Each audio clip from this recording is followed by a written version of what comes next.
Thomas's day off. The engines on the island of Sodor were always very busy. They liked being busy. And no engine liked being busy more than Thomas. But sometimes, Thomas also liked to have a day off. One autumn morning, Sir Topham Hatt came to Tidmouth's sheds. He had important news. "A new diesel engine has arrived on the island," he boomed. "His name is Dennis. You must all help him to get to know the Sodor Railway." "And Thomas," added Sir Topham Hatt, "you have been working very hard. Today, you can have a day off." Thomas was very pleased. "First, I will have a long washdown," Thomas chuffed cheerfully. "Then I shall go to Bluff's Cove." On his way to the washdown, Thomas saw a diesel he had never seen before. The diesel was huffing and puffing. "Hello," Thomas tooted. "You must be Dennis. What's the matter?" "These troublesome trucks are too troublesome. I can't shut them." "It's my day off," whistled Thomas, "but I'll help you." This made Dennis very happy.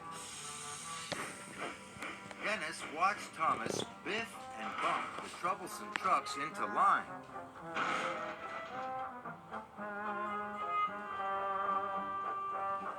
"All done," puffed Thomas. It was hard work, and he was tired. "Thank you, Thomas," oiled Dennis, and he watched Thomas chuff away. Soon, Thomas was covered in bubbles. "Shiny and bright, shiny and bright, that's what I'll be to start my day right," he chirped cheerfully. Dennis wasn't cheerful. Dennis was lazy. He didn't want to deliver his freight cars of tiles. Then he saw Thomas. Dennis had an idea. He would ask Thomas to help him again. "Help! Help!" Dennis called weakly. Thomas slowed down. "I don't know how to get to the schoolhouse," Dennis groaned. "Don't worry, Dennis," Thomas puffed. "I'll show you the way." Dennis smiled. His trick had worked. So Thomas showed Dennis the way to the junction. "The schoolhouse is further along that track," wheezed Thomas. Dennis watched Thomas puff away. Dennis had wanted Thomas to take his freight cars for him. Suddenly, Dennis had another idea. He blasted his horn again. Then again. Thomas heard the noise. He was worried. Dennis watched Thomas come back. His new trick had worked. Now Dennis would pretend to have something wrong with him. "Help!" Dennis cried. "I'm overheated. You'll have to shut those freight cars for me." Thomas knew it was his day off, but he still wanted to help. "Don't worry," puffed Thomas. "I'll find another engine to help you.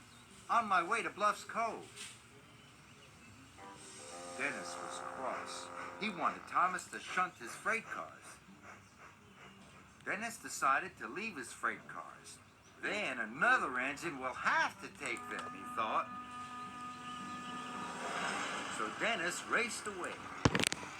He didn't care about the tiles. He didn't care about Thomas. All he cared about was getting far away from his work. His wheels were spinning faster and faster. Then there was trouble.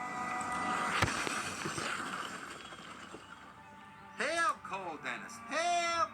Help!" But this time, there was no one there to help.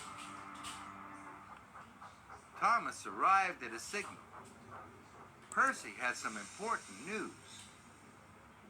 The workmen are waiting for Dennis to bring the tires to repair the school roof. The children can't go to school until it's mended. And no one knows where Dennis is, Percy added. I do, wheezed Thomas. He's broken down. I must go back to help him right away. Thomas quickly found Dennis. Thomas was very surprised. I thought you broke down at the junction, wheezed Thomas. And where are the freight cars with tiles? Dennis looked very shamefaced. I tricked you, said Dennis quietly. There was nothing wrong with me at the junction. I just didn't want to pull those heavy freight cars. I'm a really lazy engine, Dennis. Dennis's wheels wobbled and his diesel oil dripped.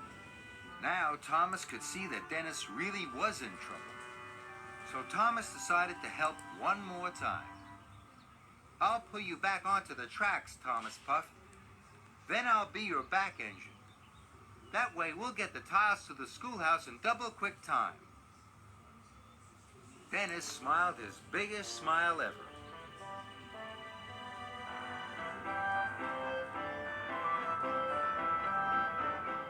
Dennis and Thomas finally pulled into the schoolhouse station. Sir Topham Hatt was waiting. Dennis, you have caused confusion and delay, he boomed. Dennis felt bad. Thomas has shown me that being a really useful engine is much better than being really lazy, Dennis wheezed. Sir Topham Hatt was pleased. Thomas was pleased too. Thank you, Thomas, Dennis hooted. From now on, I will try to be a really useful engine.